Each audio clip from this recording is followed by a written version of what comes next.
मत पढ़ा करो इतना गौर से मेरी तहरीरों को, कुछ याद रह गया तो भूल ना पाओगे। हम अक्सर ये कहते हैं कि कोई भी मर्द को मजबूर नहीं कर सकता। अगर वो किसी से सच्ची मोहब्बत कर ले तो उसको लाजमी हासिल कर लेता है। गलत कहते हैं। मैंने देखा है मर्दों को मजबूर होते हुए कि वो अपनी मोहब्बत में रहते हैं। वो सच में मजबूर हो जाते हैं, कभी अपने माँ बाप के सामने तो कभी अपनी बहनों का घर बचाने की खातिर।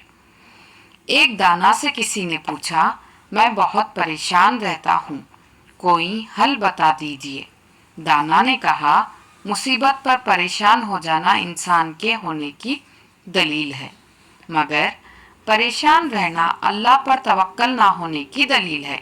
इसलिए परेशानी को रोग मत बनाओ, हमेशा कामयाब रहोगे। दुनिया में इंसान का अगर कोई मुखलिस रिश्ता है तो वो बहनों का है, जिसको तुम्हारी औलाद की भी फिक्र होती है।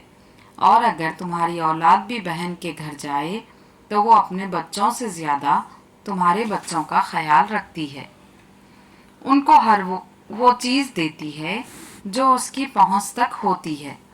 इसलिए नहीं कि वो तुम्हारे सामने कोई दिखावा करती है, बल्कि इसलिए कि उसको ये फ़ख्र होता है कि मेरा भाई मेरे साथ है, वो मुझे दुनिया के हर दुख में अकेला नहीं छोड़ सकता। याद रखना, अगर तुम्हारी बहन तुम्हारे घर आना छोड़ दे तो समझ जाना कि तुम्हारी ज़िंदगी में दो चीज़ें ख़त्म हो चुकी हैं। एक, तुम्हारी ज़िंदगी में वो मोहब्बत ख़त्म हो चुकी है जो तुम अपनी बहनों से करते थे और उनकी एक आवाज़ पर जान लुटा देते थे। दूसरा, तुम्हारी ज़िंदगी में एहसास और बहनों की कदर भी कम हो चुकी है, क्योंकि अब तुम उनको कोई अहमियत नहीं देते और जब वो तुम्हारे घर आए तो तुम उनके आने पर मुंह बना लेते हो, तो वो समझ जाती हैं भाई को अब हमारी ज़रूरत नहीं रही, इसलिए वो तुम्हारे घर आना छोड़ देती हैं। मज़ीद ऐसी मालूमाती वीडियोस देखने के लिए वीडियो को लाइक और चैनल को सब्सक्राइब करें।